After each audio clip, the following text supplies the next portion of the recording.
This is the BBC.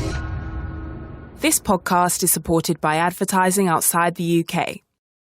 Hello, I'm Rithala Shah. Thank you for downloading the World Tonight podcast on Tuesday the 1st of October.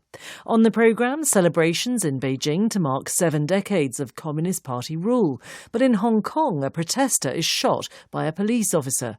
We consider the two faces of China on display today and ask what the future may hold. We report from Tunisia on the hoteliers facing ruin after the collapse of Thomas Cook. The number of homeless people dying on the streets of England and Wales has risen dramatically. We'll ask why. But in Russia, life expectancy is rising. We find out why Russians may be turning their back on traditional hard drinking habits. You're listening to The World Tonight with Rithala Shah.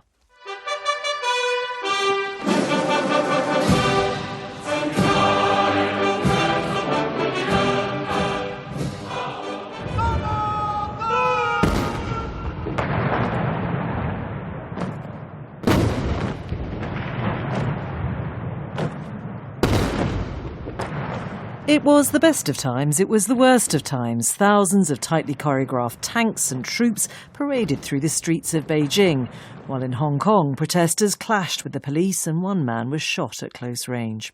The 70th anniversary of communist rule was supposed to be an occasion to display China's wealth and might. President Xi Jinping used it to press home a message of unity. Speaking at the start of the parade, he called for stability in Hong Kong, unity among Chinese ethnic groups and the complete unification of the country. And he rammed home China's status as a global power. Today, a socialist China is standing proudly in the East, and there is no force that can shake the foundations of this great nation. No force can stop the Chinese people and the Chinese nation from forging ahead. If the pomp and military hardware on display in Beijing were designed to project the strength of communist rule, there was a very different story unfolding in Hong Kong. Peaceful pro-democracy protests fractured into violent clashes between black-clad youths and the police. And in a significant escalation after almost 4 months of protests, the police shot a demonstrator in the chest, critically injuring him. In total, more than 50 people were treated in hospital. Our correspondent Rupert Wingfield-Hayes reports from Hong Kong. This was Hong Kong's birthday present to China. They had been told to stay home, that any protest today would be illegal. Any hope the protests would pass peacefully were quickly dashed. This was central Hong Kong this afternoon. And this, the town of Tsuen Wan. Police and protesters fighting running street battles. In the middle of one such battle, this happened. As a young protester tries to strike a policeman with a metal bar, the officer shoots at almost point-blank range. The 18-year-old protester is expected to survive. But news of his shooting only increased the fury on the streets. We weren't afraid, because they sure will get angrier and angrier. We weren't afraid of that. We have to, especially us, we have to stay in the front line to protect our people, to save Hong Kong, the future of Hong Kong. As night fell, the streets of Hong Kong began to burn. The protesters began targeting Chinese state-owned banks with Molotov cocktails. But as police reinforcements arrived, the protesters decided it was time to retreat. So this is the middle of Causeway Bay on Hong Kong Island. Here come the riot police, here come the water cannon. They're about to start clearing this street. This is only one of at least 6 different protests that's taking place here. With the water cannons speeding after them and the riot police close behind, the protesters fled into the back streets. And so began a game of cat and mouse. On a street corner, we found this group of angry local residents cursing the police. Up above, they had a suspected protester cornered. As the police marched him away, the crowd screamed at them, "Gangsters, we curse your whole family." This is how deep the divisions have now become here. This is now the new normal. That's Rupert Wingfield-Hayes in Hong Kong. Well, the Hong Kong police held a press conference and gave more details about that shooting. A spokeswoman, Yolanda Yu, said the officer had fired in self-defence. 喺荃灣區發生咗一宗警員開槍嘅案件。喺今日嘅下晝4點鐘左右 At around 4 p.m, a large group of rioters were attacking police officers. Despite warnings from the police, the assailants continued the violent attacks. The lives of police officers at the scene were seriously threatened. To save his own life and those of his colleagues, an officer fired a live shot at the assailant. Well, the Foreign Secretary Dominic Raab's responded to that shooting by calling for restraint, adding that the use of live ammunition was disproportionate. Ronnie Tong is a member of Carrie Lam's Executive Council. She's, of course, the leader of the LegCo, that's Hong Kong's de facto parliament. He's part of her cabinet. I began by asking him whether the police officer's actions were justified. He's trying to defend his life. So I think any policeman anywhere in the world would have done the same, if not have gone further. But I have to say that we are very worried about the situation, and we think that this cannot be allowed to go on. There were clashes all over Hong Kong. Police power was being spread thin. A lot of policemen were attacked seriously and bleeding all over. And it's a miracle that there's no fatality so far. It's unquestionable that that's the case. However, there is also enormous police violence towards the protesters, and this is simply spiralling. So from the point of view of the authorities, what are you going to do? At what point do you begin a conversation with the protesters? Well, I think, we have already begun a dialogue last week, but it doesn't seem to have persuaded these young people from staying away from the street. And today is the day that they wanted to create the maximum pressure. All the clashes were designed to create the maximum pressure on the police force and trying to elicit the kind of result, which is extremely unfortunate. But isn't it the only way the protesters believe that their views, their demands may be heard? I don't believe you say that. Of course, that's not the only way. Violence would never achieve anything. Everybody would agree with that. I mean, surely you would agree. In which case, how is the use of live... can force any government to kneel down and then to give in to demands like forsaking the rule of law? I mean, surely you can't believe that. In which case, is the use of live ammunition justified? You should be calling for... Well, yes, you have to defend your life, don't you? And it is quite clear that unless being attacked, policemen would not retaliate. And so all this talk about, police brutality is putting the matter on its head. Would it help, though, to restore faith in the way the police are conducting themselves if the legislature were to agree to an investigation into police brutality? I don't think it's a matter of faith at all. It's a matter of which is the first priority. The first priority is to restore law and order. How are you going to do that? What's the strategy? Well, I'm beginning to wonder whether I should reverse my view and tell the chief executive that perhaps the only way is to invoke the emergency regulation ordinance, which would give the law enforcement agency more power to deal with the situation now. For example, to prevent people from taking part in riots with their masks on. For example, extending the period of detention before bringing a prisoner to a court. Ronnie Tong. No, we're talking about additional power to restore law and order. One of the key demands of the protesters is to protect Hong Kong's freedoms and autonomy.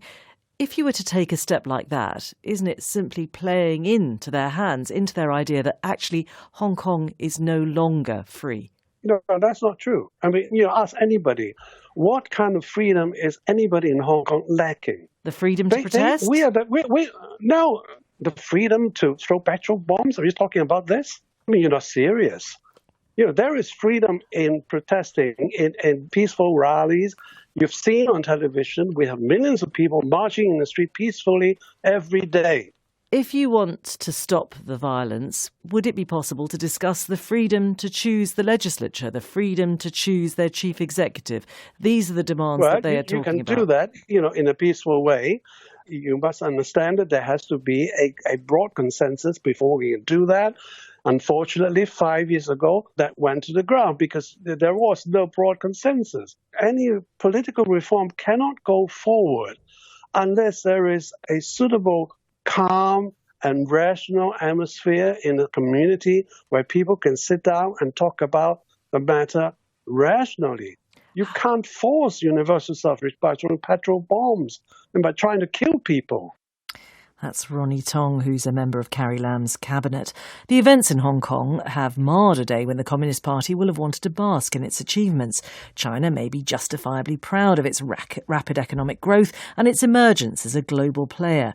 But can the authoritarian leadership of Xi Jinping maintain the loyalty of the people, including at China's restive borders? Rana Mitter is Professor of the History and Politics of Modern China at the University of Oxford, and he joins me now. Good evening.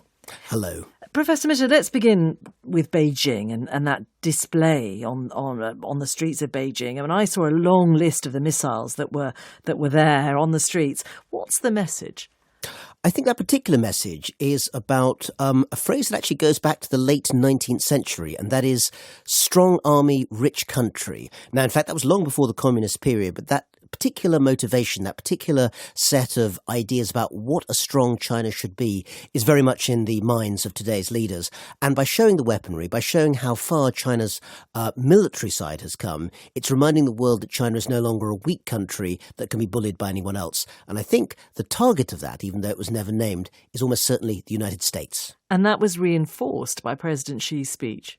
It was. He talked about no force being able to hold China back. Again, no names were given any more than they were a couple of years ago when he spoke at Davos about the need to take over the stability of the world system. But it's very clear that the current leadership in China has been quite rattled by the very, very strong line and hostile line that the Trump administration has taken on China. And once again, I think this is meant to be a not particularly coded signal that if America tries to contain China within Asia, there will be pushback.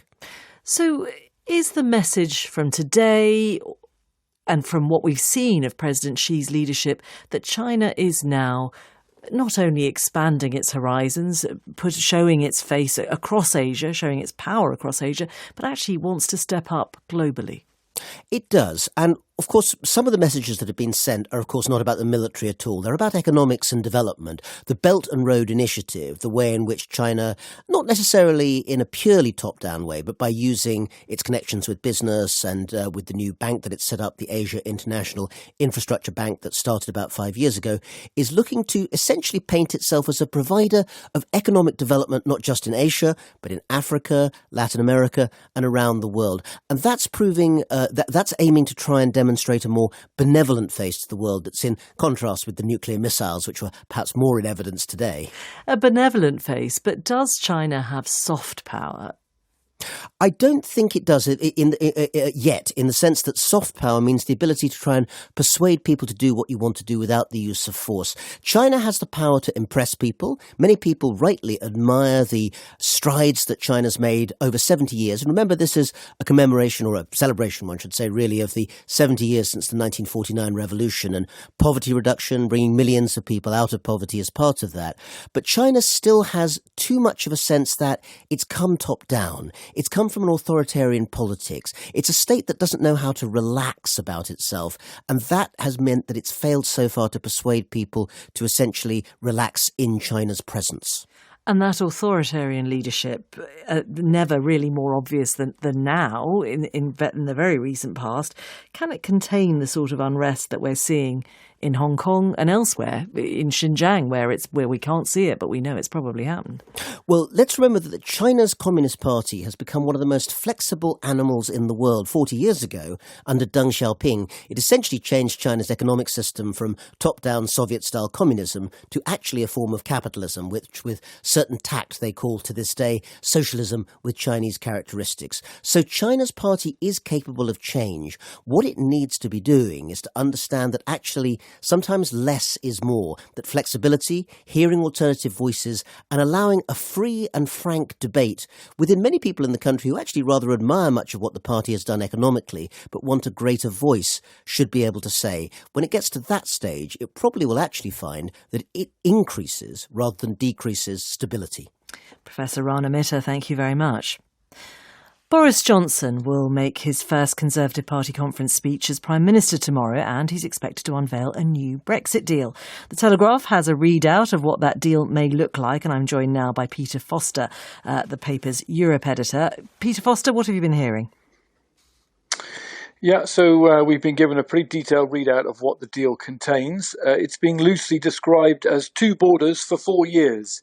So under this proposal, Northern Ireland, after the end of the transition period in 2021, would remain aligned with the EU single market for goods and agriculture, but would stay in the UK's customs territory. So you would effectively have regulatory checks across the Irish Sea and customs checks north-south, and at the end of the 4 years, Northern Ireland's political institutions would decide which way they wanted to go, essentially. So will that be acceptable to the DUP? I'm not sure the DUP fully understand or have fully internalised the level of checks that will be required. Of course, part of the UK proposal is to have blanket exemptions from elements of the EU's Union Customs Code in order to reduce the checks. But essentially, I find it hard to believe that when the full details of this deal sinks in, the DUP will go for it. But of course, it's only for 4 years. And at the end of the 4 years, if you look at the way Stormont works, the DUP would essentially be given the right to leave, as it were, as they see fit. So the DUP might go for it. And what about the Republic of Ireland? No, I think the Republic of Ireland absolutely won't go for this. You know, they've been very clear that there must be a fully open border, that Brexit must not undermine the all-Ireland economy, and that the integrity of the single market needs to be protected. And it's very hard to see how this deal would, or this proposal would do any of those things. I think if you listen to Leo Varadkar today, very clear that there mustn't be customs checks, that the all-Ireland economy mustn't be turned upside down, and that's been the Irish position all the way through this process. But from everything we've heard from Boris Johnson, the government's approach is very much take it or leave it. So where might we be heading as far as Brexit's concerned? Well, this proposal was briefed out to EU capitals today and will be sent, the text of it will be sent, the legal text, to Michel Barnier in the European Commission tomorrow. It will be interesting to see, Ritala, how quickly and how overtly the EU rejects this. There's absolutely nothing that the EU said in the last 3 years that would suggest that they will accept any of this. And the question is, to what extent are they prepared to indulge Mr. Johnson? Now, I understand that Dominic Cummings, Mr. Johnson's top advisor, said it would be a take it or leave it offer. So it's possible that we see a serious escalation in the next week or so. Peter Foster, Telegraph's Europe editor, thank you very much indeed. Who are the victims of Thomas Cook? There are the holidaymakers who saw their plans ruined or their vacations brought to an abrupt end. But rather less has been heard about the many hotel owners who are owed money by the company. Some of them are relatively small operators working on small margins who now risk going out of business as a result of the company's collapse. In Tunisia, for example, it's estimated Thomas Cook owes more than £60 million to its local partners. And as The World Tonight's Paul Moss reports, this is in a country where tourism is a major part of the economy. Many guests may have left, but the music played on. It was karaoke night when I visited the Hotel Sultan in the Tunisian resort town of Hammamet, though few seemed keen to pick up the microphone. Despite the slightly rough and ready entertainment, the Hotel Sultan is a rather classy place, its elegant terraces looking out over a dreamy Mediterranean sea. But these are challenging times for the hotel's owner, Mehdi Alani. About a third of his guests come here courtesy of Thomas Cook, their hospitality provided up front. But with the travel agency now in receivership, their bill looks set to go unpaid. What Thomas Cook does own me as a hotel is around 850,000 euro.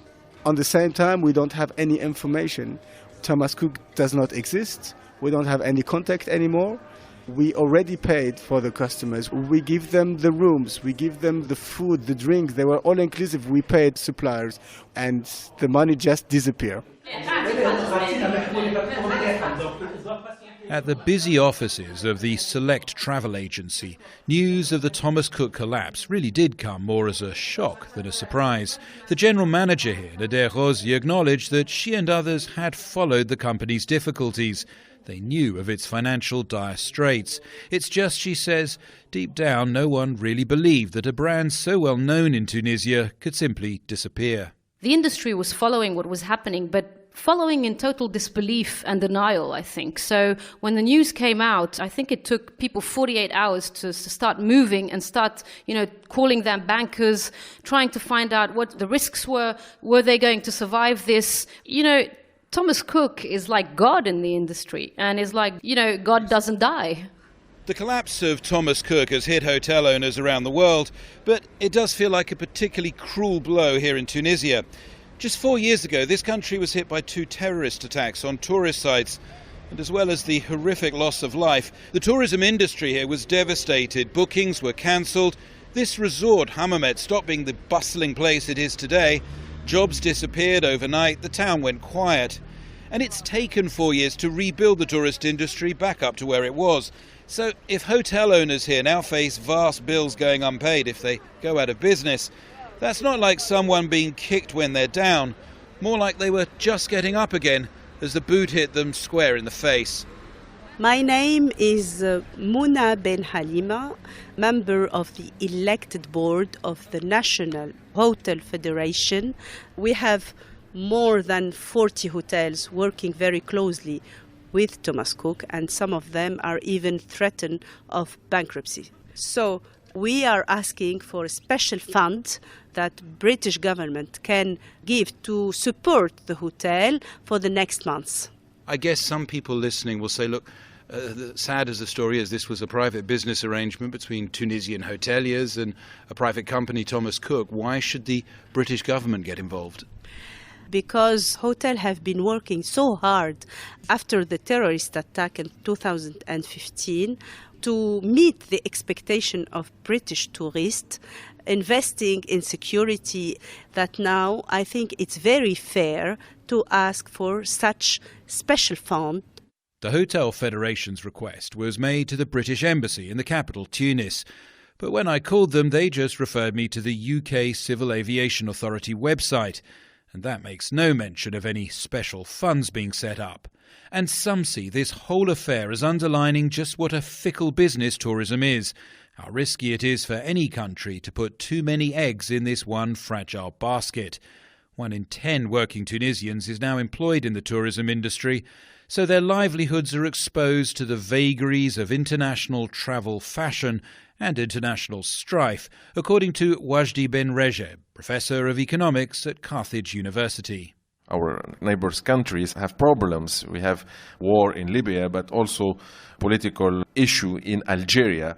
So when people watch the TV, they can decide not to come because they put all the countries in the same basket, North Africa. And tourism in Tunisia also depends on the tour operators and their willingness to promote Tunisia. If tour operators decide not to promote the Tunisian destinations, we'll have hotels that are not full of customers. Back at the Hotel Sultan, the remaining Thomas Cook customers were still peppering the busy staff with questions. How would they get home? What the status was of their holiday? Attempting to soothe all these anxieties was Amal Turki, a hotel receptionist with one of those permanent smiles that says she's here to help. Yet even she couldn't hide her bitterness when I asked about the effects of the Thomas Cook collapse. In 1 second, everything is destroyed. What we will do? Bar staff, kitchen staff, housekeeping staff. We don't know what will happen in the next few months. What do you think of Thomas Cook, this company which had been sending tourists to this hotel and other places in Tunisia for so long? I cannot say it, but sorry, it's a shit for me right now.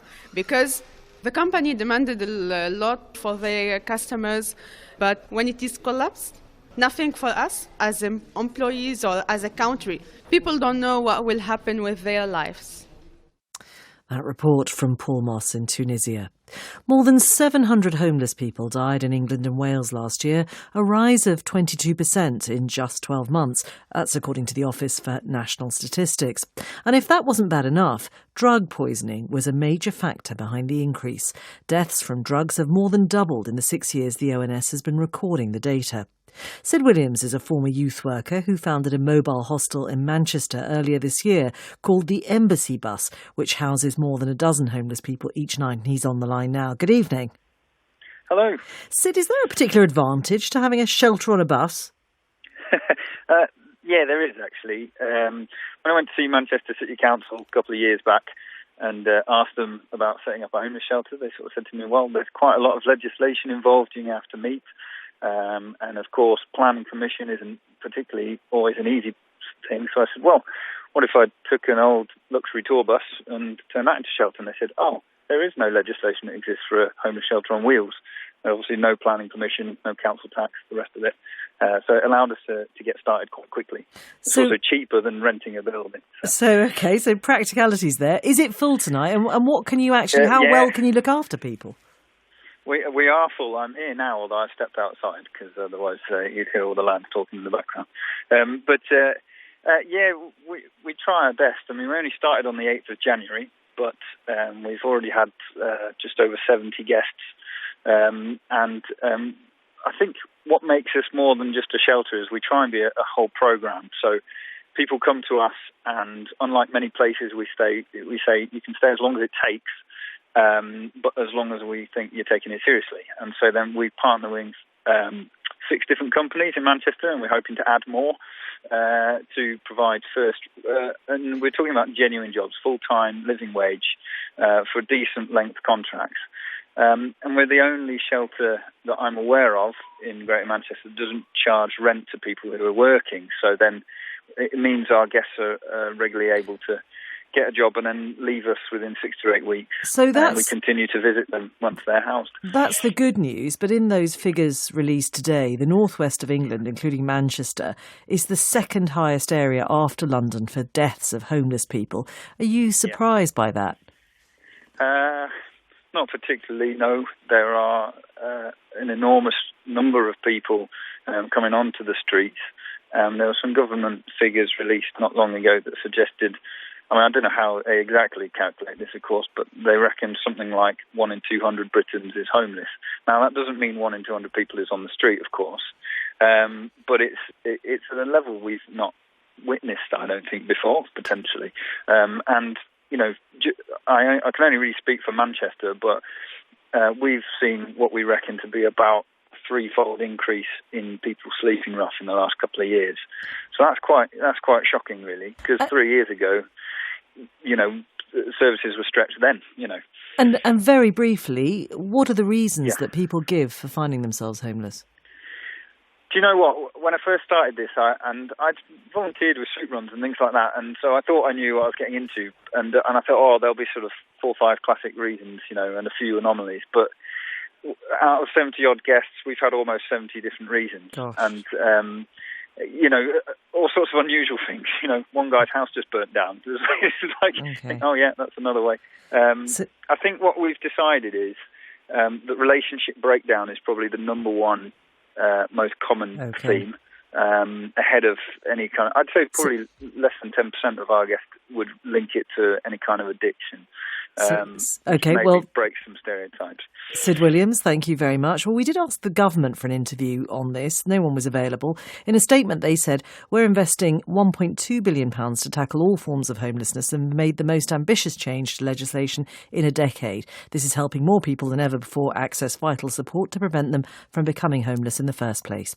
Dame Louise Casey was head of the Rough Sleepers unit set up by Tony Blair in 1997. She's now on the advisory committee of the Institute of Global Homelessness. What you need for something as complicated as street homelessness is a cross-government strategy that both sort of switch the taps off, i.e. works out why people are coming onto the street and what's happening to them before they're on the street. A couple of decades ago, we knew that people were coming out of prisons. To be honest, in London, I could tell you which prisons discharged people on a Friday afternoon, thereby upping their level of going back to drug dealing and homelessness. And I could tell you which prisons discharged on a Monday where we had a fighting chance of getting to them before they ended up in more difficulty. We knew which ex-servicemen were leaving which type of institution. We had a plan on kids leaving care. It's a complicated strategy, and the government just doesn't have that in place at the moment. You used to be known as a homelessness czar. Is that the sort of role that's needed again to kind of have an overview? In order to have achieved what we achieved then, we had a really strong ambition from the government, from the Prime Minister down. We worked in collaboration with the charities and with the public. So we had community in every way, determination to do something about the problem. It's woeful, really, that the numbers of people, when we finished up around about 2001, 2002, there were sort of 500 people on an average street count, and now it's almost 5,000. So although the government would argue working. The way those figures are calculated has changed, so those figures aren't necessarily comparable. It's changed a bit, but not significantly. The figures aside, to be honest, take a look around Broadcasting House. There were very few people sleeping out in that area a couple of decades ago. Now there are plenty. If you look around central London, if you look around any of our towns and cities, it is obvious to the public, let alone anybody doing account or outreach, that the numbers are up. Is it about central government, or is this really about local councils? Aren't they best placed to know what the issues are in their area?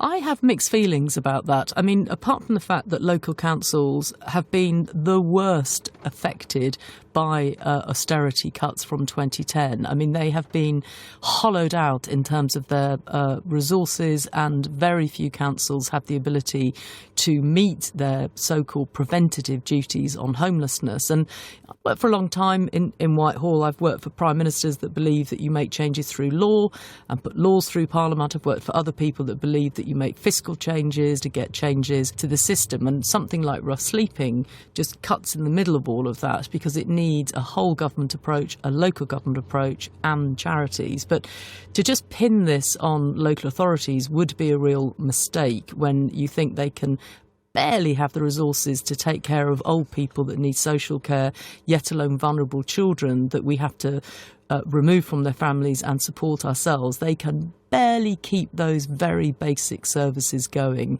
So the idea that they can deal with the extraordinary rise in homelessness in the last decade just isn't fair. This government is talking about an end to austerity. It's saying that it's putting £1.2 billion into tackling homelessness. If you could wave a wand, are there one or two things that could be done that would make a huge difference to the situation? Well, I think the first thing I would do is just put a significant health approach to this in terms of people are on the streets who've got drug, alcohol and mental health problems. I would put resources and energy into drug treatment, mental health treatment and substance abuse. The second thing is, to be honest, at a system level, I wouldn't scrap universal credit, but I would certainly reform it.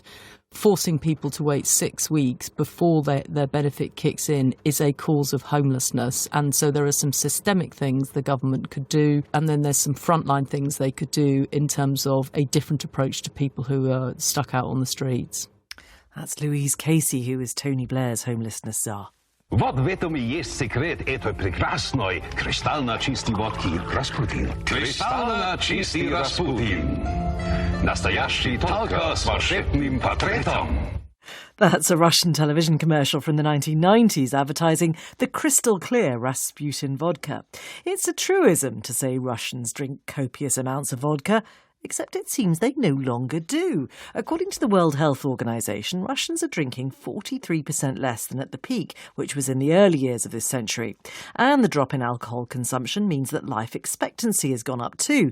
At the beginning of the 1990s, men could expect to live until just 57, whereas now that's gone up to 68. And for women, it's the grand old age of 78. Our reporter in Moscow, Elizaveta Vereyinka, went to a craft beer bar called Parker in the centre of the city to get the reaction to the news from some locals. I don't know, but I think people drink and will drink in Russia. How many percent of this reason? 43%. In Russia? I think that this is fake news. Yeah, the amount of alcohol has really decreased among my friends, but especially the younger generation. People drink less because they don't see the meaning to drink. They've seen their parents passing away. You know, each family in Russia can say that one or two members of their families died of alcohol consumption. If you ask anyone in this bar, they will tell you the same thing. I don't really see that people drink less. I would say that they might drink more now. Yeah, because the culture of drinking, so people now do a lot of wine at home. Also, if you consider, for example, on beer, there are a lot of beer places opened in Moscow for the last 2 years.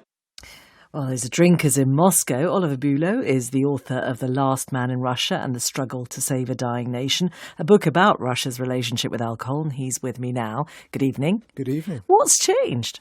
Well, I mean, there are many things, obviously, but I think a key issue is the fact that Russia went from having a president, Boris Yeltsin, who was famously a drinker. I mean, he was once so drunk he managed not to get off the plane to meet the Irish president. And now it has a president, Vladimir Putin, who is famously a teetotaler. There was actually a Russian pop song in the early years of the Putin presidency with a woman singing, non-ironically, "I want a man like Putin." This change at the top, I think, has trickled down all the way through the state apparatus and has led to a series of not in and of themselves very interesting changes, but things that have made a big difference to just how easy it is to drink. So, you know, you can't buy alcohol in the middle of the night anymore. You know, beer is now classed as an alcoholic drink. Things like this, you know, things that were unimaginable back in the 90s when that wonderful Rasputin vodka advert was made, which I remember quite well. But they all add up, and they've created a culture in which drinking is no longer as tolerated, as celebrated as it was. And as the interviewee in that beer bar mentioned, people drink wine now. They drink beer. Yes, people, I mean, still drink, but these are much less harmful things to drink than vodka. Vodka is a sort of uniquely harmful drink. If you really get slammed on vodka, it is lethal. I couldn't possibly comment. So this is a massive cultural shift, isn't it? It is. I mean, this is definitely good news, but I think we need to put it into context. An average Russian man lives for 67 years, which is 10 years longer than in the late 1990s, but that's still about 13 or 14 years shorter than someone in this country. Yeah, there is a long way to go before Russia is in the sort of Western European mainstream in health terms. And the drinking that has happened in certainly in the last 20, 30 years has done long-term, permanent damage to the country. I mean, there are approximately half as many people in Russia between the ages of 10 and 20 as there are between the ages of 30 and 40, just because of how few babies were being born, essentially because of this demographic implosion that followed the collapse of the Soviet Union. So you talk about the example set by President Putin, but are there other examples? For instance, President Gorbachev, I think, also took quite a hard line on drinking, didn't he? And that's actually quite instructive. President Gorbachev, he didn't quite ban alcohol, but he had a good go of making it very, very hard to drink in this very top-down Soviet approach. It was like, here is the decision, and all the vineyards are grubbed up, the factories were shut, and it became very hard to buy alcohol. And it did have an amazing public health effect. It did, life expectancy increased markedly, birth rate increased, all these things. But then essentially, as soon as that policy was cancelled, it went right back to how it had been before and worse. What's happened now under Putin is it's been a much more incremental approach. It's not just been a we will ban it. It has been much more of a sort of public health approach, restricting sales. As I say, you shouldn't overestimate the impact of this. Russia is still in a demographic black hole, really, but it's much less deep than it was. And I think, we don't often get good news from Russia, and this is good news. I think we should say, it's not often I take off my hat to Vladimir Putin, but fair play, this is good. And long may it continue. Oliver Bülow, thank you very much indeed. Well, that's it on The World Tonight. Our closing headline: police in Hong Kong say an officer who shot a teenage pro-democracy protester fired in self-defence. There were increasingly violent clashes as thousands of people took to the streets to mark the 70th anniversary of the start of communist rule in China. That's The World Tonight. I'm Rithala Shah. For now, from me and everyone on the programme, good night. Studio direction tonight was by Sean Malervi and the editor, Anna Korachinska.